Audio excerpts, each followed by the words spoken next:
Às vezes eu fico me perguntando o que aconteceu com o Santos. Uma vitória nos últimos 14 jogos. E essa vitória num pênalti que muitas pessoas não acharam, né? Contra o Goiás na Vila Belmiro, em que o segundo tempo do Goiás foi muito superior que o Santos. E vou te falar, a equipe de Goiânia não mereceu sair da Vila Belmiro com o resultado negativo. Uma vitória nos últimos 14 jogos. Sequência de 12 ou 13 partidas sem vencer até esse triunfo diante do Goiás. Um clube que não vence um clássico fora de casa há quase um ano e meio. Do Palmeiras, então, nem se fala, seja dentro ou fora de casa. Uma equipe que hoje, em 2023, não consegue competir com nenhum dos três grandes do estado de São Paulo. Nem com o Corinthians, que está abaixo do Santos da tabela, mas está na semifinal da Copa do Brasil e tem um elenco muito superior. Acabou de trazer Matias Rojas, cracaço de bola, destaque do Racing da Argentina, passagens pela seleção paraguaia, um ponta que pode jogar como um 10. A gente viu ele jogando muito bem contra o América Mineiro pelas quartas de final da Copa do Brasil. Hoje o Santos é refém do Lucas Lima para criar oportunidades de gol. Ou você vai dizer que não? Ele é o único meia de origem que o Santos tem. Ou vamos falar do Luan Dias, né? Que veio da barca do Água Santa. Luan Dias, Gabriel Inocêncio, Bruno Mezenga. Bruno Mezenga estava na Série B, disputou recentemente pelo CSA, pelo Brusque. Muito mal, inclusive. No Água Santa, naquela campanha fantástica, inclusive que ele foi um destaque do Água Santa, foi o grande destaque do time, da equipe. A gente tem que ser justo. Só que ele começou o Campeonato Paulista como reserva. Sim. No time do Thiago Carpini ele era reserva. Do Júnior Todinho, inclusive. Foi ganhando seu espaço. Mas isso mostra que ele nunca foi uma unanimidade, nem no Água Santa. O que levou ele a ser contratado pelo Santos? Uma reta final de campeonato muito boa? E o Gabriel Inocêncio, que jogou por Taubaté, por Barretos, Botafogo de Ribeirão Preto, nunca se destacou, nunca. Eu não tenho preconceito algum com jogadores que vêm da Série B, inclusive eu elogio muitos que nunca disputaram a Série A e clubes da elite do futebol nacional contratam esses caras, como o Jamerson, que veio do Guarani e foi para o Coritiba e é o grande destaque do time na Série A do Campeonato Brasileiro, junto com o Aleph Manga. São dois, talvez os únicos que destoam hoje na equipe do Coritiba. Ele veio da Série B, nunca tinha disputado a Série A. Foi o grande cara do Guarani na Série B do ano passado. Líder de assistência do campeonato. Foi fundamental na recuperação da equipe de Campinas. E o Santos tentou trazer e não conseguiu. Assim como o São Paulo. E o cara preferiu ir pro Coritiba. Assim como o Richard Rios, que também estava no Guarani. Tinha jogado muito bem no Brasileirão da Série B do ano passado. No Paulista desse ano conseguiu manter a regularidade. Palmeiras foi lá e deu uma oportunidade pro moleque. Inclusive tem passagem pelo Flamengo. E hoje ele joga no Palmeiras, ele é titular em algumas partidas. E ele tá desempenhando um futebol ok. Então eu não tenho preconceito algum com os jogadores que vêm da Série B. Só que eles precisam mostrar que eles são acima, eles precisam estar em um nível acima do que eles estão atualmente, que seria na Série B, né? E esses dois, como exemplo, mostraram. Agora, Inocêncio, Bruno Mezenga e Luan Dias nunca mostraram. O Luan Dias até atuou na Série A do Campeonato Brasileiro pelo Goiás, mas nunca foi unanimidade por lá, inclusive em algumas partidas foi reserva. E assim, um clube que completou 49 passes certos ontem no Morumbi contra o São Paulo, no primeiro tempo. Não conseguiu completar 50 passes certos. Um clube que é reflexo de um presidente que já disse abertamente, publicamente, que não sabe nada de futebol. Nada. Ele falou isso com as próprias palavras. E ele é presidente de um clube gigante do futebol brasileiro. 8 vezes campeão brasileiro. campeão da Copa do Brasil, tricampeão da Libertadores, bicampeão mundial, não sei quantos títulos paulistas, campeão praticamente de tudo. Copa Conmebol, que hoje é sul-americana, e que por 3 anos, né, 2 anos, já lutou contra o rebaixamento do Campeonato Brasileiro, e nesse ano vai ser a mesma coisa. É muito difícil que isso não aconteça. Que por 3 anos, em algum momento, lutou contra o rebaixamento no Campeonato Paulista. Rebaixamento para a Série A2. Que não se classificou para o mata-mata do Campeonato Estadual. Vexame atrás de vexame. Tomou um sacode do Ituano nesse ano pelo Paulista, que se vencesse, conseguiria chegar até o mata-mata. Mas perdeu por 3-0. Inclusive foi um vídeo que eu fiz no canal aqui, dizendo no título, vocês vão rebaixar o Santos. E eu repito novamente, vocês vão conseguir fazer isso. Pra quem não sabe, eu sou de Santos, cara. Tenho um carinho enorme pelo clube. Eu não costumo fazer vídeo aqui criticando, não gosto. Conheço muitos amigos santistas que ele chega e fala, pô, cara, mais um vídeo criticando o Santos. E eu falo, cara, não tem como elogiar. E se eu vier aqui e não falar o que tá acontecendo, o que eu penso, o que eu acho, é como se eu estivesse aceitando o que tá acontecendo, sabe? E é um clube gigante, cara. Uma história bonita. Que todo o mundo sabe. Um clube que não consegue contratar ninguém, que contratou o Dodô, que era o terceiro lateral esquerdo do Atlético Mineiro. Reserva do Arana, que aí é normal, mas reserva do Rubens, meio-campista de origem, um moleque que estava atuando na lateral esquerda no lugar do Dodô. Que contratou o Jean Lucas, que é muito bom jogador, mas não atuava desde outubro ou novembro do ano passado, lá no Mônaco. Que contratou o Furt, um centroavante que poucos conheciam na Argentina, se encontrou no futebol mexicano e vai ganhar uma oportunidade no Brasil com 33 anos. E não estou dizendo que ele é mau jogador, não. Estou dizendo que ele nem se encaixa no que o Santos apresenta hoje. Eu já fiz um vídeo sobre isso aqui. Um clube que não consegue contratar um jogador que chega e resolva. Que perde atletas para outras equipes, Cristaldo no Grêmio, Bruno Henrique no Internacional, entre muitos outros aí. Um clube que o gerente de futebol, na verdade um coordenador, não sabe o nome do atleta. Diz que Carabarral é Carvajal. Que está assistindo partida de tênis. Um tempo antes da sua equipe disputar um clássico importante contra o São Paulo fora de casa. É uma falta de comprometimento muito grande. Falta de respeito aos torcedores. E olha, eu nesse canal, se você for ver os vídeos que eu faço, eu procuro falar apenas dentro do campo, que é o que eu mais gosto de falar, que é o que eu acho que eu tenho mais capacidade. Eu não gosto de falar extracampo. Mas é impossível, cara, pelo que acontece com o Santos. Impossível. Foram 16 milhões de reais no Joaquim, 11 no Natan, 8 no Carabarral, 6 no João Lucas. Carabarral não tá mais no clube, tá emprestado pro Vasco. Natan tá afastado. Então assim, dos zagueiros que o Santos tem hoje, qual zagueiro, quero que você me diga, qual tem a capacidade para construir, para dar um passe mais vertical e encontrar um meia numa situação mais favorável? E não é só agora não. O planejamento pro início da temporada já era assim. Porque o Santos tinha, em fevereiro, né? Quando o Joaquim foi contratado, né? Maicon, Bauerman, Joaquim e Messias. Os 4 principais zagueiros. Qual tem a capacidade de construir? São 4 zagueiros de defender a área, de serem rebatedores.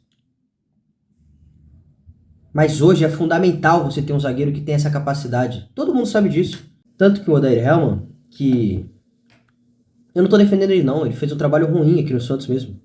E teve bastante tempo para apresentar uma evolução considerável. Só que o problema vai muito além de um treinador. Vem de cima para baixo. E é como uma bola de neve, né? Vai acumulando. E o Hellmann, para tentar encontrar uma solução, ele recuou o Dodi para fazer uma saída com 3, né? Os 2 zagueiros e o Dodi, para tentar dar mais capacidade para o Santos conseguir fazer essa bola sair de trás com mais tranquilidade. E isso liberou o Fernandes para jogar, que é um volante que deveria fazer isso, só que ele não tem capacidade. E ele também não conseguia fazer essa bola chegar à frente, porque não tem essa qualidade técnica. Dos 4 zagueiros principais do Santos no início do ano, nenhum tinha essa característica. Agora estou atrás do João Basso, do Arouca, que é muito bom zagueiro, que tem essa capacidade. Mas precisou passar 7 meses para ir atrás de um zagueiro que tem essa capacidade de construir. Foi um dos grandes destaques do Arouca na temporada passada, junto com o técnico do Goiás, o Armando Evangelista. Um clube que hoje o seu coordenador, ao apresentar um dos reforços, que ele teria que ter tido participação, e pode ser que tenha tido realmente, na coletiva de apresentação disse que ele estava atuando na Itália. Só que ele era o 3º lateral esquerdo do Atlético Mineiro. Não atua na Itália desde 2017. Então, assim, é um reflexo. O que acontece dentro do campo é um reflexo fora dele. Como eu já disse aqui, é de cima para baixo. Do presidente aos jogadores. Elenco muito mal montado, limitado. E não venham me dizer que é falta de dinheiro. Porque é dinheiro muito mal gasto. Eu já citei aqui as contratações. Tinha apenas 4, hein? Citei apenas 4 que o Santos pagou um valor considerável. 2 não podem jogar nesse momento. Um afastado e um emprestado. Trio do Água Santa. 600 mil reais por mês, aproximadamente, pro Mendonça. Um clube que provavelmente vai perder Marcos Leonardo e David Washington por um valor abaixo do que eles têm, como por serem tão promissores, por terem uma qualidade excepcional. Um clube que não cria absolutamente nada. Que foi montado para jogar em transições e é muito vulnerável defensivamente. Não consegue agredir nos contra-ataques. Ou pouco, né? Teve lampejos contra o Goiás no primeiro tempo. Porque na segunda etapa nem isso. Muita gente fala, cara, mas você tá fazendo esse vídeo, o Santos tá em 14º. Só que assim, o Santos, bola jogada, tá jogando mais que quem nesse Campeonato Brasileiro? Tá jogando mais que o América Mineiro? Sinceramente. A gente viu que o América jogou contra o Corinthians. Apesar das falhas defensivas que o time do Mancini tem desde o início do ano. Não, desde o início do Brasileirão. Uma equipe que cria várias oportunidades. Fez 2 gols no Corinthians na Arena. Tabelando dentro da área, com o Benítez jogando muito bem. Com o Mastriani, com o Martinez. Com outros jogadores. Que o Vasco. O Santos joga melhor que o Vasco hoje? Apesar de todos os problemas do clube lá do Rio de Janeiro. Que eu já citei aqui também no canal.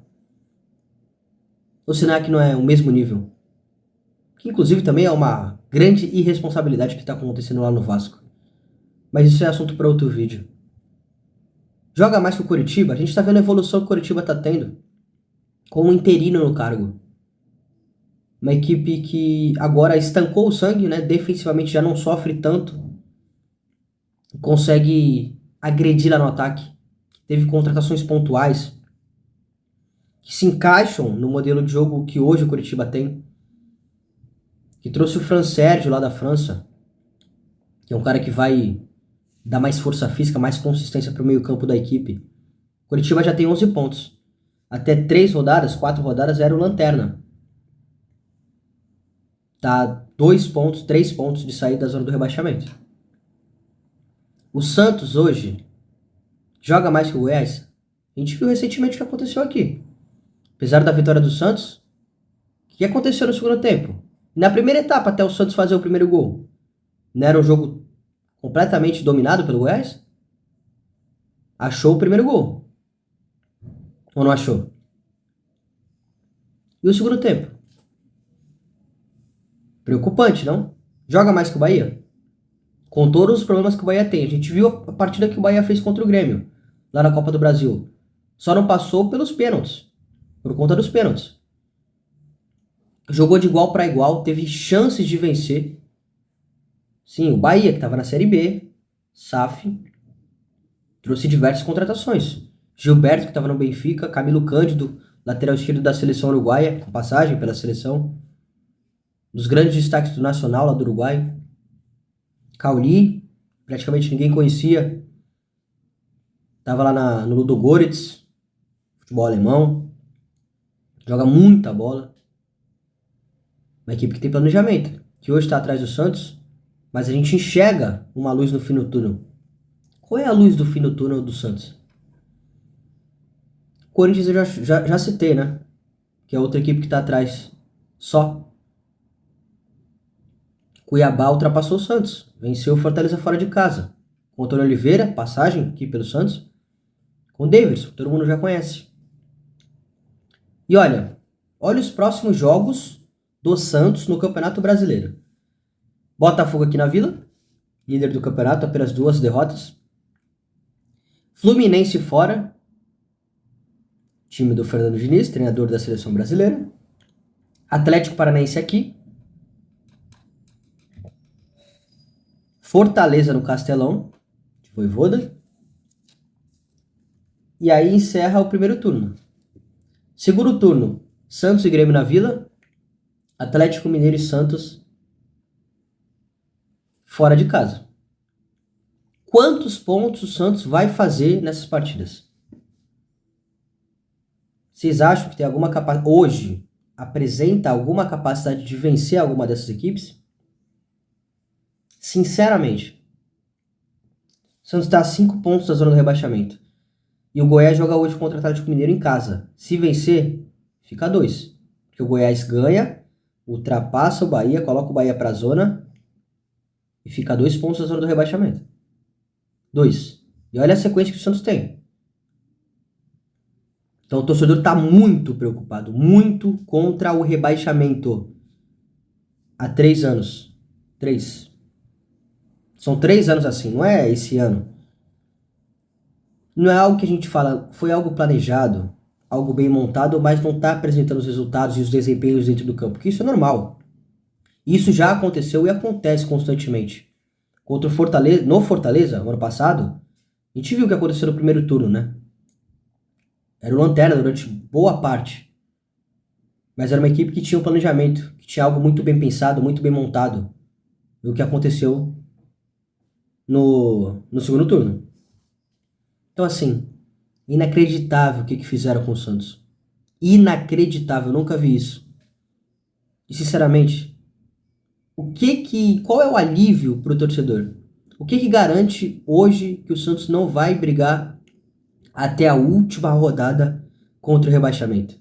São as palavras de Andrés Rueda, de senhor Paulo Roberto Falcão, dizendo que pensam em Libertadores e que o rebaixamento não passa pela cabeça deles? É brincadeira, né, cara? Pelo amor de Deus. Torcedor tá angustiado há 3 anos de fracassos e eliminações precoces, de não conseguir chegar ao mata-mata do Paulista, de ser eliminado por Deportivo Táchira da Venezuela, aqui na Vila Belmiro, eliminado na fase de grupos da Sul-Americana desse ano, contra Audax Italiano e Blooming, no mesmo grupo. Um clube que foi salvo na Bacia das Almas, naquela vitória por 1-0 contra o Grêmio, 2021, né? Gol do Wagner Leonardo, que foi a torcida que empurrou, né? Fez o gol de cabeça. Os torcedores todos cabecearam junto... Cabecearam não, né? Foi um chute do Wagner Leonardo. Chutaram junto com ele. É brincadeira o que vocês fizeram com o Santos. Vocês vão conseguir rebaixar essa instituição gigante que nunca mereceu passar por isso. Vocês vão conseguir.